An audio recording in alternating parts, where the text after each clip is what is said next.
Oi gente, tudo bom? Mais um vídeo aqui no canal e hoje, como vocês podem ver, de um jeito bem diferente. Eu tenho aqui um convidado super especial que é o meu irmão Matheus.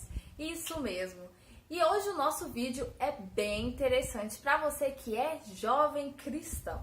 Então já deixa o seu like, já aciona o sininho, se inscreve se você ainda não é inscrito e deixa um comentário para eu saber se vocês gostaram desse formato de vídeo, que eu vou trazer outros convidados especiais também.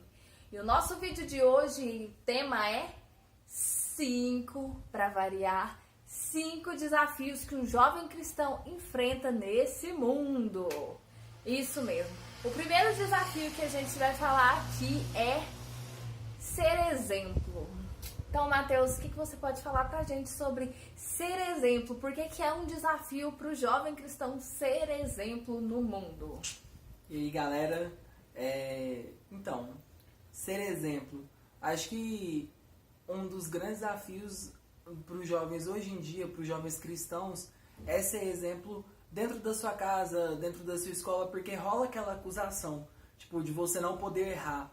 Então as pessoas colocam o jovem cristão num pedestal e o primeiro erro que você tem, às vezes uma coisa que você na hora da raiva fala sem pensar, aí já começa aqueles comentários, mas você não é crente, mas você não é cristão, você não podia estar fazendo isso. Então às vezes ser um exemplo é um fardo, torna-se um fardo na vida dos cristãos, dos jovens cristãos principalmente.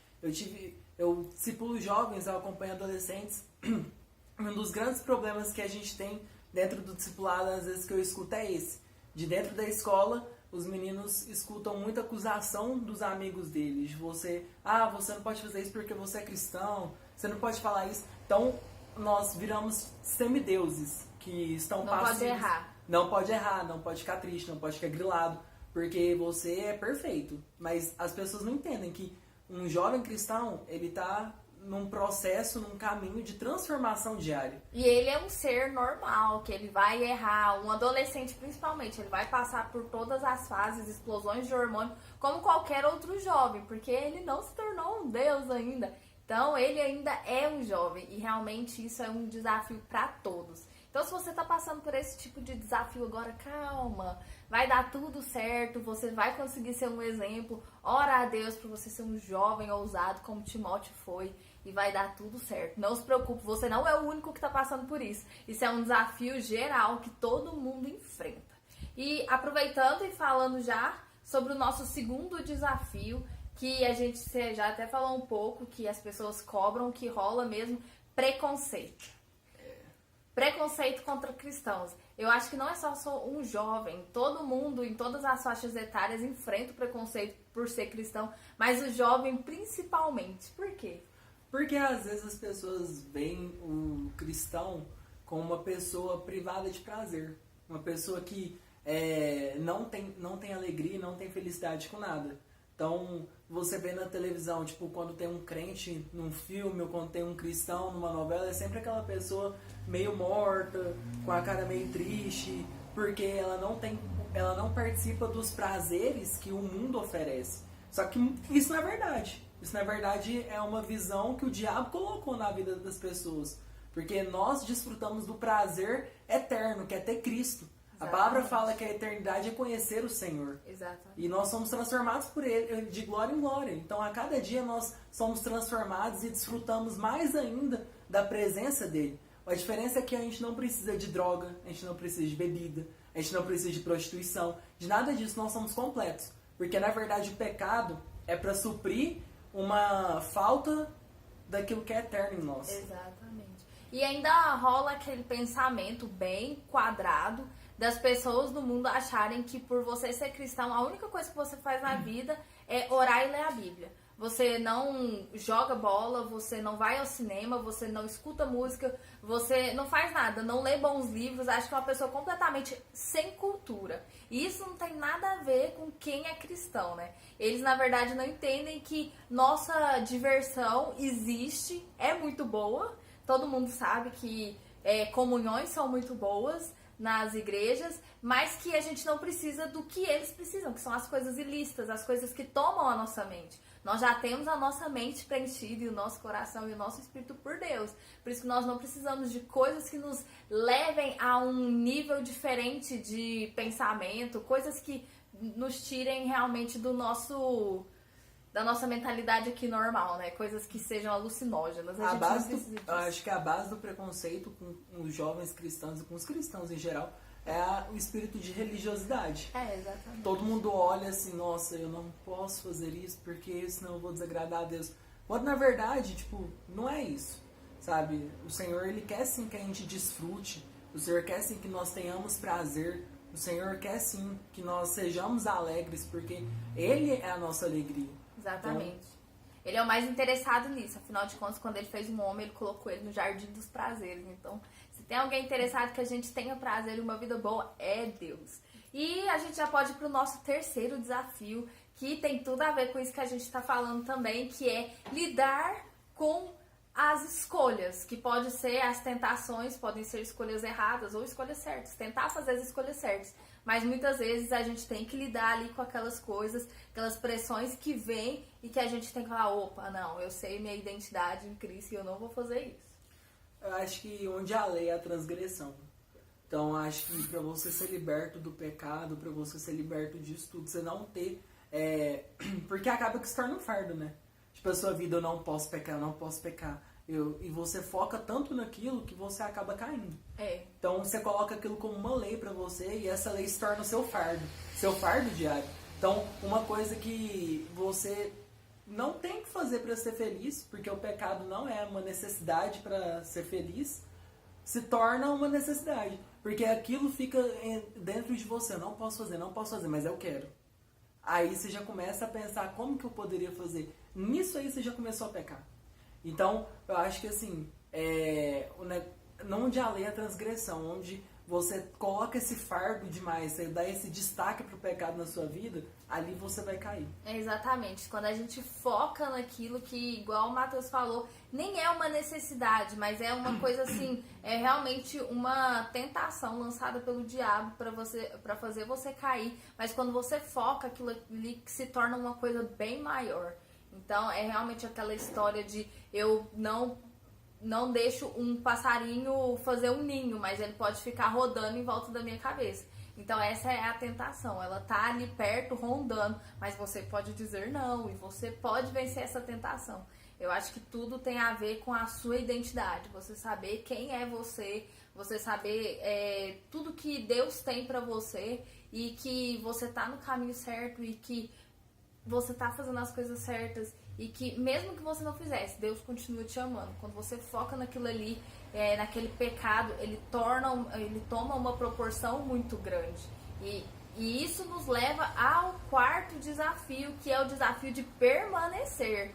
Porque olha tudo que a gente já falou de todos os desafios. Então, como permanecer diante de tantos desafios que a gente tem que enfrentar nesse mundo? Eu acho que uma das principais coisas, assim, ainda falando sobre o pecado, uma pessoa que ainda é presa no pecado, ela não conheceu na totalidade a presença de Deus. E ele não foi suprido por ela. Porque quando você é suprido por essa presença, não tem pecado no mundo que se compare a isso. Não tem pecado no mundo que se compare a esse prazer. Então, não adianta. O remédio e a solução para o pecado é chegar a Deus. E ter comunhão com Ele, né? Uma comunhão diária com Cristo, ela nos fortalece e não deixa brecha, não deixa espaço para o pecado tomar nosso coração e nossa mente. Porque à medida que nós contemplamos a Ele, nós nos relacionamos com Ele, nós nos tornamos mais parecidos com Ele. Então nós somos transformados por Ele. E nisso a gente cresce, a gente vai deixando o pecado vai perdendo aquele destaque que tinha antes, vai perdendo aquela importância que tinha antes. Agora, falando sobre permanecer, eu acho que uma das principais coisas que os jovens e toda a igreja em si deveria fazer é tirar os olhos daquilo que é natural e olhar para o Senhor. Porque, às vezes, o problema do pecado está aí em olhar para aquilo que é natural, olhar para aquilo que é desse mundo, os prazeres desse mundo, e também olhar para os homens. Porque muita gente vai para a igreja esperando encontrar pessoas perfeitas. E quando chega lá, encontra um irmão que tem tantos erros quanto você. E quando você se depara com essa situação, você se frustra e às vezes você cai em pecado, você sai da igreja por conta disso, mas porque o seu coração está no lugar errado. O seu coração, na verdade, para você permanecer, tem que estar em Cristo. Em João 15, Jesus fala que sem Ele nós não podemos fazer nada. Se você olhar lá, quando Pedro andou sobre as águas, ele andou sobre as águas enquanto ele olhava para o Senhor. Mas quando ele olhou para ele mesmo, ele olhou para as pessoas que falavam, eu acredito que os discípulos do barco gritavam, você não vai dar conta, sai daí, não sei o quê. E quando ele olhou para o mar, ele tirou os olhos de Cristo e começou a afundar. E muitas vezes nós também fazemos isso dentro da igreja. Nós olhamos para o homem, nós olhamos para as circunstâncias e acabamos caindo. Exatamente. Então acho que uma dica para a gente permanecer é olhar para o Senhor e ter comunhão com Deus diariamente e realmente, como está lá em Colossenses, pensar nas coisas do alto. Quando a gente preenche o nosso coração e a nossa mente, nós então não vamos dar lugar com pensamentos errados. O famoso cabeça vazia, oficina do diabo, né? Então vamos preencher a nossa vida, o nosso coração e a nossa mente da palavra de Cristo. E o nosso último desafio, quinto desafio de um jovem cristão é descobrir o chamado. A gente falou sobre isso no último vídeo, mas hoje eu também quero ouvir o Matheus falar o que ele acha e a experiência dele com isso. Porque como eu falei lá no vídeo anterior, essa parte eu creio que é assim, a maior das dúvidas que um jovem cristão tem dentro da igreja, que fica pensando, pra que eu tô aqui? Pra que eu fui chamado? O que eu vou fazer? Bom, descobrir o chamado é a base de tudo. É você firmar a sua identidade no Senhor, é você descobrir quem você é em Deus. E eu posso falar disso porque na minha vida isso teve uma diferença profunda na minha caminhada cristã. A partir do momento que eu descobri o meu chamado, que eu descobri minha identidade em Deus, então eu me firmei naquilo e nada podia me parar, sabe? Nada podia me tirar daquilo ali, porque eu descobri quem eu era. Eu passei aí 14 anos, cresci dentro da igreja, mas 14 anos sem ter um relacionamento com Deus, 14 anos sem querer estar ali, sabe? Porque minha religiosidade. Porque minha mãe levava e você tem que ir. Mas quando eu descobri quem eu era, e eu não falo que minha mãe foi errada por isso, porque eu permaneci muito por conta disso também, por aquilo que eu já tinha ouvido, mas quando eu decidi, eu quero isso pra minha vida, não tem pecado, não tem capeta, não tem ninguém que vai me fazer parar, foi quando eu descobri o que o Senhor queria pra minha vida. Foi quando eu descobri o meu chamado, foi quando eu descobri a minha identidade em Deus, foi quando eu descobri que no Senhor eu podia transformar e mudar a vida das pessoas. E foi algo que sempre queimou no meu coração.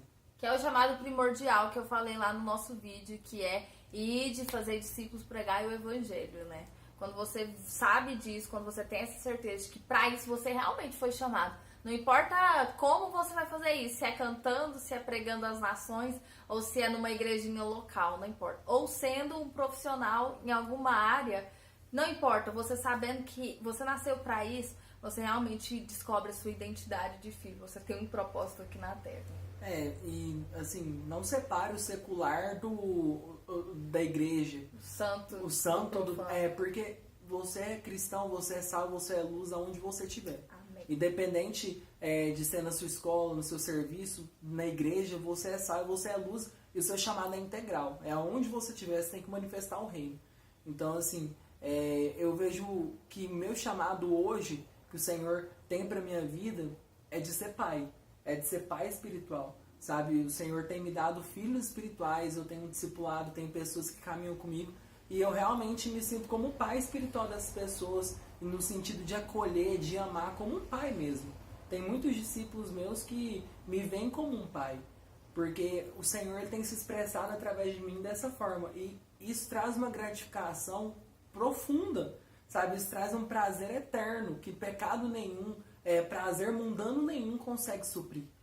Amém. Porque é saber quem você é e cumprir o propósito pelo qual você foi chamado. Exatamente. E eu falei sobre isso também no vídeo. Você não precisa saber o que você tem que fazer pro resto da sua vida. Faz o que Deus está te chamando hoje para fazer. Tem certeza que de alguma forma você pode servir na sua igreja local, pode servir as pessoas que estão ao seu redor. Deus ele tem chamados, vários chamados para você, não é só um. Ele tem chamados diários para sua vida em épocas específicas. e Ele pode estar te chamando para alguma coisa hoje. Você tem que estar com a sua mente, seu coração aberto e falar com Ele para você entender qual o seu chamado hoje para esse momento, para essa época da sua vida, tá bom?